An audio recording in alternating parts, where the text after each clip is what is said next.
Ես շատ պարզ ասել եմ, շատ պարզ ասում եմ առանց CTV թանքի։ Մարտի 1-ի գործով Ռոբերտ Քոչարյանը պետք է նստի, ձև չկա։ Երկար ժամանակով։ Ես շատ պարզ ասում եմ, դատախազությունը աշխատել է եւ արդեն մենք բավարար իրավական հիմքեր ունենք ասելու, որ Արարատի ցեմենտի գործարանը պետականացվելու է եւ դառնալու է պետական սեփականություն։ 2018 թվականի ժողովուրդ մենք 6.6 միլիարդ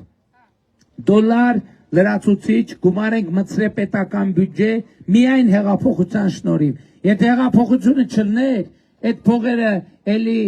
Ռոբերտ, Գագո, Կալուգացի, Սերժ, այդ կլանի գրպաններ մտնելու, բայց մենք իրար հետ հեղափոխություն ենք արել, առաջինը պետությունից տանող այդ ձեռներն ենք ջարդել, 6.6 միլիարդ լրացուցիչ դոլար եկամուտ ենք բերել Հայաստանի պետությանը։